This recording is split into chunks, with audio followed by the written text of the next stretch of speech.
Hi hello అండి. ఈరోజు మీకు నేనేం చేయబోతున్నానో అర్థమయ్యే ఉంటుంది. కోవా బిళ్ళలండి, నోట్లో వేసుకుంటే కరిగిపోయే పాల కోవా బిళ్ళలు. ఈరోజు మా ఫ్రెండ్ లత పాలు తెచ్చిచ్చిందండి. వాళ్ళ సొంత గేదెల పాలంట. చక్కగా 1 లీటర్ తెచ్చిచ్చింది. చాలా బాగున్నాయి. అవి చూడంగానే నాకు కోవానే చేయబుద్ధి వేసేసిందండి. చాలా రోజులైంది కోవా బిళ్ళలు చేసి. ఈరోజు నీ పాలు బాగున్నాయి కాబట్టి కోవా చేద్దాం అనుకున్నాను. నేను చేసుకుంటే మీ అందరికి కూడా చూపిద్దామని ఫిక్స్ అయ్యి వీడియో తీయటం స్టార్ట్ చేశాను అనమాట. Welcome back to Jaya's vlogs. నేను చేస్తున్నాను, మీరు కూడా చూసేసేయండి. ఎలా చేయాలి, ఏంటి, ఏమేం కావాలి దీనికి అని చెప్పి. దీనికల్లా ఏం అక్కర్లేదని చాలా సింపుల్. పాలతో పాటు పంచదార కొంచెం, అంతకన్నా ఇంకేం అక్కర్లేదు. ఈ ప్రాసెస్ మాత్రం చాలా సింపుల్ అండి.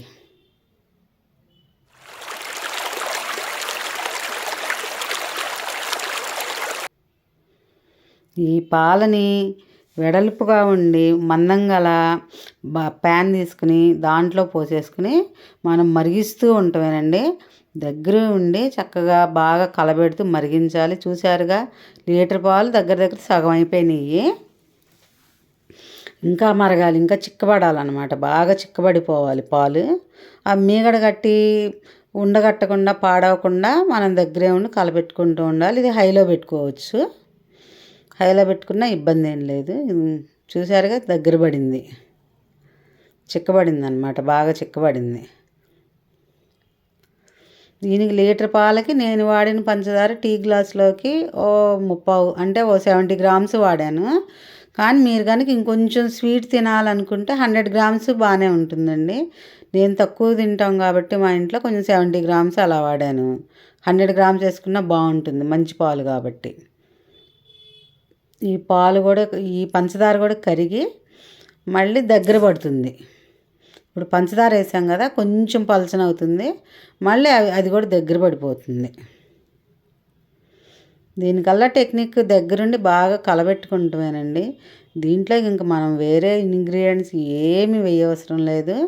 పాలు పంచదారతో చేసే స్వీట్ ఇది అందరికీ బాగా నచ్చుతుంది. మా చిన్నతనంలో అయితే మా అమ్మ పద్దాకా ఇవే చేసి పెట్టేది. ఇలా కొంచెం కొంచెం కూడా చేసుకునేవాళ్ళం కాదు. లీటర్ పాలతోటి 2-3 లీటర్ల పాలన్నా చేసేవాళ్ళం. అందరం దగ్గరుండి తలా కాసేపు తిప్పాలన్నమాట. ఇది ఒక్కళ్ళే తిప్పాలంటే కొంచెం కష్టం కాబట్టి. ఇది చేయటం తేలిక కానీ టైం టైం టేకింగ్ స్వీట్ అనమాట ఇది. ఒకసారి చేసాక మాత్రం తినడానికి ఎలాంటి ఇబ్బంది ఉండదండి మనకి. చక్కగా తినేస్తాం, 1కి 4 తినేస్తాం. ఇంకొంచెం దగ్గర పడింది చూసారుగా. ఇలా మన నెయ్యి కూడా బయటకు వస్తూ ఉంటుందండి ఇంక బాగా ఉడికితే. ఇది ఒకసారి చెక్ చేసుకుందాం. చిన్న స్టీల్ ప్లేట్ తీసుకుని దాంట్లోకి కొంచెం వేసుకుని చెక్ చేసుకుందాం. ఇలా కొంచెం వేసుకుని మనం కొంచెం చల్లారనివ్వండి దీన్ని. ఈలోపు ఫ్లేమ్ సిమ్లో పెట్టుకుందాము. సిమ్లో పెట్టుకుని చల్లారంగానే అది ఎంతవరకు నిలబడుతుందో ఆ ముద్ద అనేది నిలబడాలన్నమాట. ముద్ద కట్టాలి, అప్పటిదాకా తిప్పాలి మనం దీన్ని. మనకి మామూలుగా చల్లారాలంటే టైం పట్టుద్ది కనుక కొంచెం నోటితో ఊరితే అదే తొందరగా చల్లారిపోద్దండి. చూద్దాం ఎలా వచ్చిందో. ఇంకొంచెం రావాలండి, నిలబడట్లేదు చూసారా, ఇంకొంచెం రావాలి. ఇంకాసేపు తిప్పాలి. ఈజీగా ఇంకో 10 మినిట్స్ అన్నా పడుతుంది. మొత్తం 1 గంట ప్రాసెస్ అండి హీనంగా ఇది.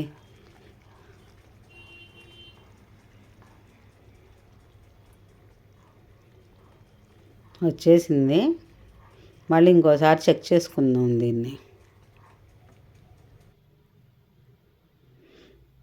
నెయ్యి కూడా కొంచెం బయటకు వస్తుంది. ఇక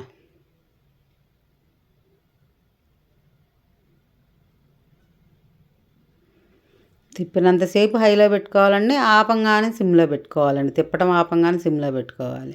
లేకపోతే కనుక ఇది కూడా మాడిపోద్దండి, కోవా కూడా మాడుద్ది. మళ్ళీ ఇంకోసారి చెక్ చేస్తాను. ఈసారి అయినట్టే అనిపిస్తుంది మరి. మహా అయితే ఇంకో 5 మినిట్స్, అంతకన్నా ఇంకక్కర్లేదు. చూసారుగా, తెలుస్తుందా ఎంత చిక్కబడింది అనేది. అదిగో నెయ్యి బయటకు వస్తుంది. చల్లారింది చూద్దామండి. చాలా వరకు వచ్చింది, కానీ ఇంకొంచెం తిప్పితే ఇంకొంచెం రావాలండి. ఇంకొక 5 మినిట్స్ తిప్పుదాం.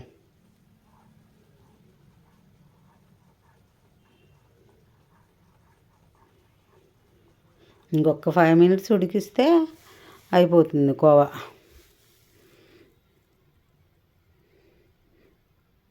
వచ్చేసినట్టేనండి, ఇంక అక్కర్లేదు. ఇంకొంచెం గట్టిగా బాగా గట్టిగా ఉండాలనుకున్న వాళ్ళు ఇంకొక 5 మినిట్స్ అట్టు పెట్టుకోండి. నేను మాత్రం ఇంకా తీసేస్తున్నాను, ఇది ఆపేసేస్తున్నాను. ఆపేసి కొంచెం చల్లారనిస్తాను దీన్ని. వేడివేడిగా మనమేమి హడావిడిగా చేయనవసరం లేదు. దీన్ని కొంచెం చల్లారనిద్దాం ఫస్ట్. ఓ పావు గంట అలా చల్లారనిస్తే కొంచెం చల్లారుతుంది.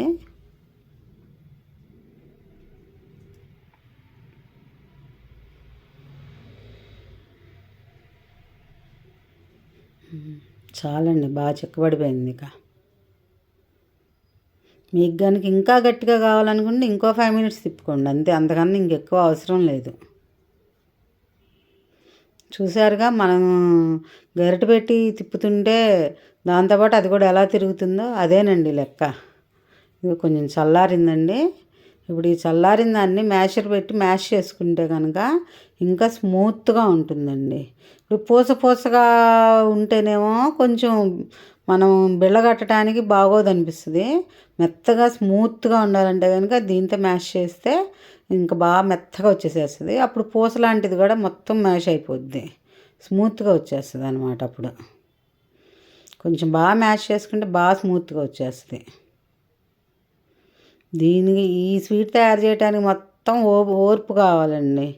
సహనంతో చేస్తే చాలా మంచి స్వీట్ రెడీ అవుతుంది మనకి. ఇలా బాగా మ్యాష్ చేయటమే దీన్ని. దీని టెక్నిక్ కల్లా ఏమీ లేదు. మీరు కూడా తప్పకుండా తయారు చేసి మీకు ఎలా వచ్చిందో నా కామెంట్స్ రూపంలో కామెంట్స్ పెట్టండి. మీకు నచ్చినట్లయితే కనుక షేర్ చేయండి మీ ఫ్రెండ్స్కి, బంధువులకి. సబ్స్క్రైబ్ చేసుకొని వాళ్ళందరూ సబ్స్క్రైబ్ చేసుకుని చూడండి. అయిపోయిందండి. ఇలా చాలిక బాగా వచ్చేసినట్లేను. ఇక దీన్ని పక్కకు పెట్టేసేసుకుని చేతికి కొంచెం నెయ్యి రాసుకుని, ఒక్క నెయ్యి బొట్టేసుకుని నెయ్యి రాసుకుని మనం దీన్ని చక్కగా ముద్దలు చేసుకోవటమేనండి ఫస్ట్.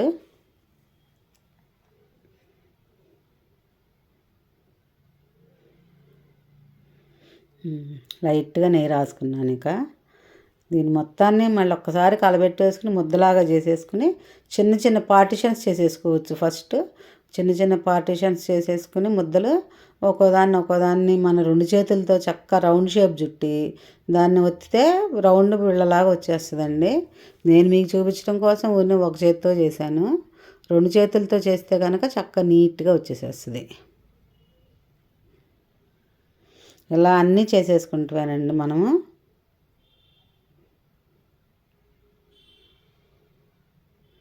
నోట్లో వేసుకుంటే కరిగిపోయే పాలకోవా ఇవేనండి. చూశారు కానీ thank you very much for watching.